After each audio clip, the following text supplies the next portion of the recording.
March 2004 Jammu ಕಾಶ್ಮೀರದ ಶ್ರೀನಗರದಲ್ಲಿ ಒಂದು ಕಟ್ಟಿಗೆ ಮನೆಯಲ್ಲಿ 3 ಟೆರರಿಸ್ಟ್ಗಳು ಇದ್ದರು. ಅದರಲ್ಲಿ ಇಫ್ತಿಕಾರ್ ಅನ್ನುವಂಥ ಟೆರರಿಸ್ಟ್ ತನ್ನ ಕಿಚನ್ನಲ್ಲಿ ಕಾವಾ ಎನ್ನುವಂಥ ಪದಾರ್ಥವನ್ನು ತಯಾರಿಸುತ್ತಿದ್ದ. ಅದೇ ರೀತಿಯಾಗಿ ಇನ್ನೊಂದು ಕೊಠಡಿಯಲ್ಲಿ ಅಬು ತುರಾರಾ ಹಾಗೂ ಅಬು ಸಬ್ಜಾರ್ ಅನ್ನುವಂಥವರು ಬಿಸುಧ್ವನಿಯಲ್ಲಿ ಮಾತನಾಡ್ತಾ ಇದ್ರು ಹಾಗೂ ತನ್ನ AK-47 ಅನ್ನು ಲೋಡ್ ಮಾಡಿಕೊಂಡು ಅಲ್ಲಿ ಕೂತ್ಕೊಳ್ತಾರೆ. ಅಷ್ಟರಲ್ಲೇ ಇಫ್ತಿಕಾರ್ ಕಾವಾದ 3 ಗ್ಲಾಸ್ಗಳನ್ನು ತೆಗೆದುಕೊಂಡು ಬರ್ತಾನೆ. ಆಗ ಸಬ್ಜಾರ್ ಎನ್ನುವಂತಹ ಆತಂಕವಾದಿ ಆ ಇಫ್ತಿಕಾರ್ನ ಬಳಿಗೆ ಗನ್ ಅನ್ನು ಹಿಡಿಯುತ್ತಾನೆ. ಆಗ ತುರಾರ ಸಿಟ್ಟಿನಿಂದ ಕೇಳ್ತಾನೆ, ಹೇ ಇಫ್ತಿಕಾರ್, ಯಾರು ನೀನು? ನಿನಗೆ ಕೊನೆಯದಾಗಿ ಕೇಳ್ತಾ ಇದ್ದೀನಿ, ನೀನು ನಿಜವಾಗಿ ಯಾರು ಎಂದು ಹೇಳು ಅಂತಾನೆ. ಆಗ ಇಫ್ತಿಕಾರ್ ತನ್ನ ಕೈಯಲ್ಲಿದ್ದ ಕಾವಾ ಗ್ಲಾಸ್ಗಳನ್ನು ಕೆಳಗೆ ಇಟ್ಟು, ನೋಡಿ ತುರಾರ, ನಾನು ನಿಮಗೆ ನನ್ನ ಕಥೆಯನ್ನು ಹೇಳಿದ್ದೇನೆ, ನಾನು ಎಲ್ಲಿಂದ ಹಾಗೂ ಹೇಗೆ ಬಂದಿದ್ದೇನೆ ಎಂದು.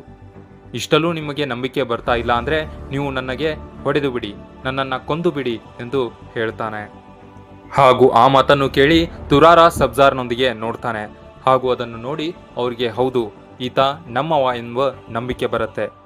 ಆಗ ಕಾವಾದ ಗ್ಲಾಸ್ಗಳನ್ನು ತೆಗೆದುಕೊಂಡು ಆ ಕಾವಾ ಅಣ್ಣ ಸ್ವೀಕರಣೆ ಮಾಡ್ತಾರೆ. ಹಾಗೂ ಅಷ್ಟರಲ್ಲೇ ಇಫ್ತಿಕಾರ್ ಅನ್ನುವಂಥವನು ತನ್ನ ಬಳಿ ಇದ್ದ ಗನ್ನನ್ನು ಲೋಡ್ ಮಾಡಿಕೊಳ್ಳುವ ಮೂಲಕ ಅವರಿಬ್ಬರಿಗೆ ಶೂಟ್ ಮಾಡಿರುತ್ತಾನೆ.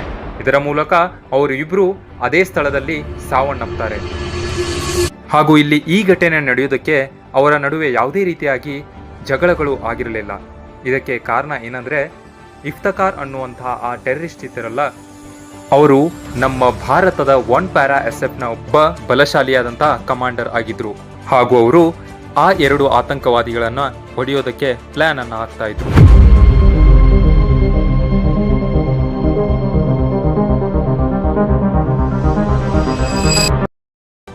ಹಾಗೂ ಈ ವಿಡಿಯೋದಲ್ಲಿ ನಾವು ಅದರ ಬಗ್ಗೆ ಸಂಪೂರ್ಣವಾಗಿ ತಿಳಿದುಕೊಳ್ಳೋಣ. ಯಾವ ರೀತಿಯಾಗಿ ಮೋಹಿತ್ ಶರ್ಮಾ ಅವರು ತನ್ನ ಕುಟುಂಬವನ್ನು ಬಿಟ್ಟು ತೊಲಗಿದ್ರು ಹಾಗೂ ಸೈನ್ಯದಲ್ಲಿ ಭರ್ತಿಯಾದರು, ಹಾಗೂ ಆ ಇಬ್ಬರು ಟೆರರಿಸ್ಟ್ಗಳನ್ನು ಹೊಡೆಯೋದಕ್ಕೆ ಯಾವ ರೀತಿಯಾಗಿ ಅವರ ನಡುವೆ ಅವರು ಸೇರಿಕೊಂಡ್ರು, ಇದರೆಲ್ಲದರ ಬಗ್ಗೆ ಈ ವಿಡಿಯೋದಲ್ಲಿ ಸಂಪೂರ್ಣವಾಗಿ ತಿಳಿದುಕೊಳ್ಳೋಣ. ಅದಕ್ಕೂ ಮುಂಚೆ ನೀವು ನಮ್ಮ ಚಾನಲ್ಗೆ ಹೊಸದಾಗಿ ಬಂದಿದ್ರೆ ದಯವಿಟ್ಟು ಸಬ್ಸ್ಕ್ರೈಬ್ ಮಾಡಿ, ಯಾಕಂದರೆ ಇದೇ ರೀತಿಗಳ ಕಂಟೆಂಟನ್ನು ನೀವು ಪಡಿಬೋದು. ಇದು ಸುಮಾರು 1995ರ ವಿಷಯ. ಇಲ್ಲಿ ಮೋಹಿತ್ ಶರ್ಮಾ ಅವರು ತಮ್ಮ ದಿಲ್ಲಿ ಪಬ್ಲಿಕ್ ಸ್ಕೂಲ್ನಲ್ಲಿ ತಮ್ಮ 12ನೇ ತರಗತಿಯನ್ನು ಮುಗಿಸಿರ್ತಾರೆ ಹಾಗೂ ಅದನ್ನು ಕಂಪ್ಲೀಟ್ ಮಾಡಿ NDAನ ಎಕ್ಸಾಮನ್ನು ಬರೆದಿರ್ತಾರೆ. ಹಾಗೂ ಅದರ ರಿಸಲ್ಟ್ ಬರೋಕ್ಕಿಂತ ಮುಂಚೆನೆ ಅವರು ಶ್ರೀ ಸಂತ ಗಜಾನನ್ ಮಹಾರಾಜ್ ಎನ್ನುವಂಥ ಇಂಜಿನಿಯರಿಂಗ್ ಕಾಲೇಜನ್ನು ಅವರು ಜಾಯಿನ್ ಆಗ್ತಾರೆ.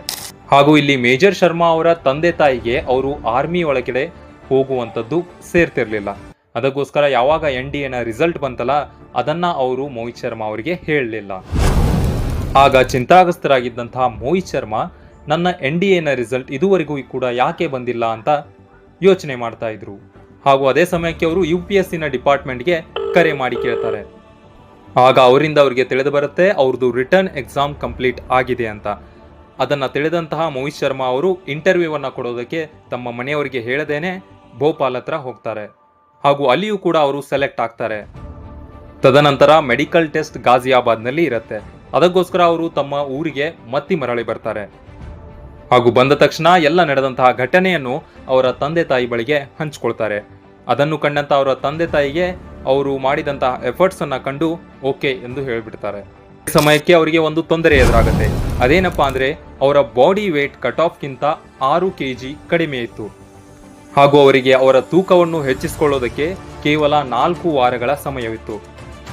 ಅದರಂತೆ ಅವರ ತಾಯಿ ಮೇಜರ್ ಶರ್ಮಾ ಅವರಿಗೆ ದಿನಕ್ಕೆ 3 ರಿಂದ 4 ಲೀಟರ್ ಹಾಲು, ಪ್ರೋಟೀನ್ ಭರಿತವಾದಂಥ ಆಹಾರಗಳನ್ನು ಕೊಡ್ತಾ ಇದ್ರು. ಹಾಗೂ ಅದೇ ರೀತಿ ಅಚ್ಚರಿಗೊಳ್ಳುವಂಥ ವಿಷಯವೇನೆಂದರೆ, 4 ವಾರಗಳಲ್ಲಿ ಅವರ ತೂಕ 8 kg ಆಗಿಬಿಡುತ್ತೆ. ಹಾಗೂ ಅದರಂತೆ ಮೆಡಿಕಲ್ ಟೆಸ್ಟ್ಗೆ ಕೂಡ ಅಟೆಂಪ್ಟ್ ಆಗ್ತಾರೆ. ಅದನ್ನು ಕೂಡ ಕ್ಲಿಯರ್ ಮಾಡುವ ಮೂಲಕ ಭಾರತೀಯ ಸೈನ್ಯದಲ್ಲಿ ಅವರು ಸೇರ್ಕೊಳ್ತಾರೆ. ಹಾಗೂ NDAನ ಟ್ರೈನಿಂಗ್ನಲ್ಲಿ ಅದ್ಭುತವಾದಂತಹ ಪ್ರದರ್ಶನವನ್ನು ನೀಡ್ತಾರೆ. ಬಾಕ್ಸಿಂಗ್, ಸ್ವಿಮ್ಮಿಂಗ್ ಹಾಗೂ ಹಾರ್ಸ್ ರೈಡಿಂಗ್ನಲ್ಲಿ ಅತ್ಯುತ್ತಮ ಪ್ರದರ್ಶನವನ್ನು ನೀಡಿದಂತಹ ವ್ಯಕ್ತಿ ಇವರಾಗಿದ್ದರು.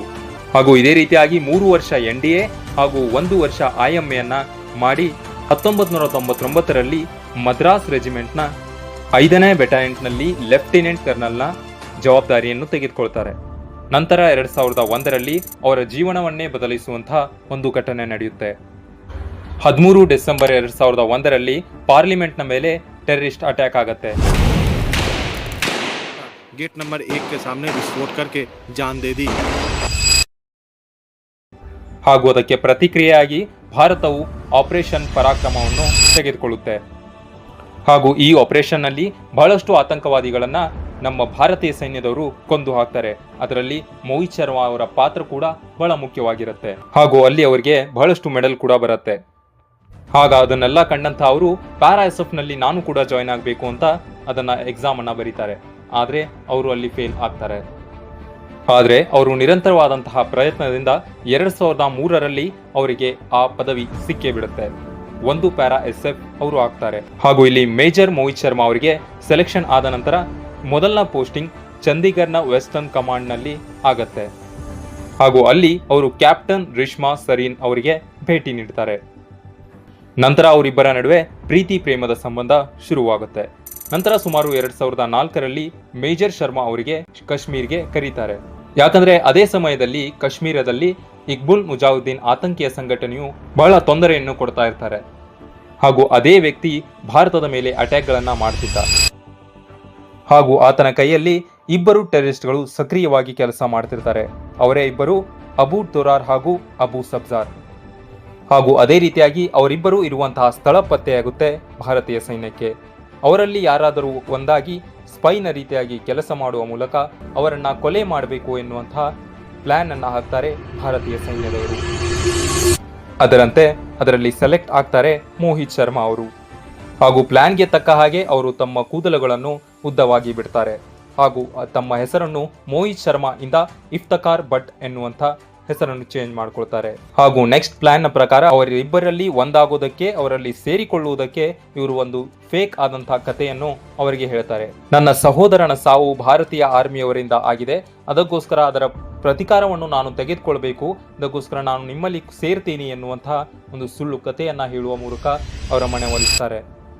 ಅದರೊಂದಿಗೆ ಅವರಿಗೆ ವಿಶ್ವಾಸವನ್ನು ತರಲು ಆರ್ಮಿ ಮೇಲೆ ನಾವು ಅಟ್ಯಾಕ್ ಮಾಡೋದಾದ್ರೆ ಯಾವ ರೀತಿಯಾಗಿ ಮಾಡಬೇಕು, ಇಲ್ಲಿ ಯಾವ ಹಾದಿಯ ಮೂಲಕ ಆರ್ಮಿಯವರು ಟ್ರಾವೆಲ್ ಮಾಡ್ತಾರೆ, ಅವರಿಗೆ ಯಾವ ರೀತಿಯಾಗಿ ನಾವು ಹೊಡಿಬೇಕು ಅನ್ನುವಂಥ ಎಲ್ಲ ಪ್ಲಾನ್ ಅನ್ನ ತಿಳಿಸ್ತಾರೆ.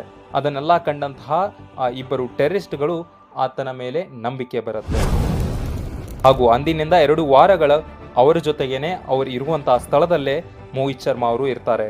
ಈ 2 ವಾರಗಳಲ್ಲಿ ಆ ಟೆರರಿಸ್ಟ್ಗಳು ಯಾವ ರೀತಿಯಾಗಿ ತಮ್ಮ ಆಪರೇಷನ್ ಅನ್ನ ನಡೆಸ್ತಾರೆ, ಯಾವ ರೀತಿಯಾಗಿ ಗನ್ ಸಪ್ಲೈ ಅನ್ನ ಮಾಡ್ತಾರೆ ಅನ್ನುವಂತ ಎಲ್ಲ ಮಾಹಿತಿಯನ್ನ ಮೋಹಿತ್ ಶರ್ಮಾ ಅವರು ಸ್ಪೈ ಆಗುವ ಮೂಲಕ ತಿಳಿದುಕೊಳ್ತಾರೆ. ಹಾಗೂ ಅದೇ ರೀತಿಯಾಗಿ ಪ್ಲಾನ್ ನ ಪ್ರಕಾರ 2 ವಾರಗಳ ನಂತರ ಪಾಕಿಸ್ತಾನ ಅವರಿಂದ ಒಂದು ಟೆರರ್ ಅಟ್ಯಾಕ್ ಅನ್ನ ಮಾಡಬೇಕಂತ ಪ್ಲಾನ್ ಹಾಕ್ತಾರೆ. ಅದಕ್ಕೋಸ್ಕರ ಜಮ್ಮು ಕಾಶ್ಮೀರ್ನ ಶ್ರೀನಗರದಲ್ಲಿ ಅವರು ಒಂದು ಕಟ್ಟಿಗೆ ಮನೆಯಲ್ಲಿ ಇರ್ತಾರೆ. ಆ 3 ಟೆರರಿಸ್ಟ್ಗಳು ಇದ್ದಾಗ ಅದರಲ್ಲಿ ಮೋಹಿತ್ ಶರ್ಮಾ ಅವರು ಅಂದ್ರೆ ಇಫ್ತಖಾರ್ ಅನ್ನುವಂಥವರು ತಮ್ಮ ಅಡುಗೆ ಕೋಣೆಯಲ್ಲಿ ಕಾವಾ ಅನ್ನುವಂಥ ಪದಾರ್ಥವನ್ನು ಮಾಡ್ತಿರ್ತಾರೆ. ಹಾಗೂ ಉಳಿದ 2 ಟೆರರಿಸ್ಟ್ಗಳು ಇನ್ನೊಂದು ಕೊಠಡಿಯಲ್ಲಿ ಕುಳಿತಿರ್ತಾರೆ. ಅದರಂತೆ ಅವರು ಕಾವಾ ಅನ್ನು ತೆಗೆದುಕೊಂಡು ಬಂದಾಗ ಅದರಲ್ಲಿ ಸಬ್ಜಾರ್ ಆತನ ಬಳಿಗೆ ಗನ್ನನ್ನ ಹಿಡಿದುಕೊಳ್ಳುವ ಮೂಲಕ ನಿಂತ್ಕೊಳ್ತಾನೆ. ಹಾಗೂ ತುರಾರ ಅನ್ನುವಂಥವನು ಕೇಳ್ತಾನೆ, ನೀನು ನಿಜವಾಗಿ ಯಾರು ಹೇಳು, ನಮಗೆ ಗೊತ್ತಾಗಬೇಕು ಅಂತ ಕೇಳ್ತಾನೆ. ಅದಕ್ಕೆ ಮೋಹಿತ್ ಶರ್ಮಾ ಅವರು, ನೋಡಿ ನಾನು ನನಗೆ ತಿಳಿದಂತಹ ವಿಷಯವನ್ನು ನಿಮಗೆ ತಿಳಿಸಿದ್ದೀನಿ, ನನ್ನ ಬಗ್ಗೆ ಆಯ್ದಂತಹ ಎಲ್ಲ ಘಟನೆಯನ್ನು ನಿನಗೆ ತಿಳಿಸಿದ್ದೀನಿ, ಅದಕ್ಕೂ ಹೊರತು ನೀವು ನಮಗೆ ನನ್ನ ಮೇಲೆ ಏನಾದರೂ ಡೌಟ್ ಇದ್ದಲ್ಲಿ ನನಗೆ ಕೊಲೆ ಮಾಡಿ ಅನ್ನುವಂಥ ಹೇಳಿಕೆಯನ್ನ ಅವನು ತುರಾರಾಗೆ ಹೇಳ್ತಾನೆ. ಇದನ್ನು ಕೇಳಿದಂತಹ ಸಬ್ಜಾರ್ ಹಾಗೂ ತುರಾರಾಗೆ ಇಲ್ಲ, ಈತ ನಿಜವಾಗಿಯೂ ನಮ್ಮಲ್ಲಿ ಸೇರ್ಕೊಂಡಂತನು ಅಂತ ನಂಬಿಕೆ ಬರುತ್ತೆ. ಅದರಂತೆ ಅವರು ಇಬ್ಬರು ಕಾವಾದ ಗ್ಲಾಸ್ಗಳನ್ನು ತೆಗೆದುಕೊಂಡು ಕುಡಿಯುವಂತಹ ಸಮಯವನ್ನು ನೋಡಿಕೊಂಡು ಮೋಹಿತ್ ಶರ್ಮಾ ಅವರು ತನ್ನ ಬಳಿ ಇದ್ದಂತಹ ಪಿಸ್ತೂಲ್ ಅನ್ನ ತೆಗೆದುಕೊಂಡು ಅವರಿಬ್ಬರಿಗೂ ಶೂಟ್ ಮಾಡಿ ಬಿಡ್ತಾರೆ. ಹಾಗೂ ಆಪರೇಷನ್ ಅನ್ನ ಕಂಪ್ಲೀಟ್ ಮಾಡಿದ್ದಕ್ಕಂತಹ ಮೋಹಿತ್ ಶರ್ಮಾ ಅವರಿಗೆ 2005ರಲ್ಲಿ ಭಾರತ ಸರ್ಕಾರವು ಮೆಡಲ್ಗಳನ್ನು ಕೂಡ ಕೊಡುತ್ತೆ. ಹಾಗೂ ಅವರು ರಿಶ್ಮಾ ಶರ್ಮಾ ಅವರಿಂದ ಕೂಡ ಮದುವೆಯನ್ನು ಕೂಡ ಆಗ್ತಾರೆ. ತದನಂತರ ಅವರ ಜೀವನದಲ್ಲಿ ನಡೆದಂಥದ್ದು ಅಸ್ಮರಣೀಯವಾದಂತಹ ಘಟನೆ. ಅದರ ಬಗ್ಗೆ ನೀವೇನಾದರೂ ತಿಳಿದುಕೊಳ್ಬೇಕು, ಯಾವ ರೀತಿಯಾಗಿ ಅವರು ಮುಂದಿನ ಆಪರೇಷನ್ಗಳನ್ನ ಮಾಡ್ತಾರೆ, ಅದನ್ನ ಯಾವ ರೀತಿಯಾಗಿ ಸಕ್ಸಸ್ಫುಲ್ ಆಗಿ ಕಂಪ್ಲೀಟ್ ಮಾಡ್ತಾರೆ ಅನ್ನೋದ್ರ ಬಗ್ಗೆ ನೀವು ತಿಳಿದುಕೊಳ್ಬೇಕಾದ್ರೆ ಪಾರ್ಟ್ 2 ಅನ್ನ ನೋಡ್ಕೊಂಡು ಬನ್ನಿ.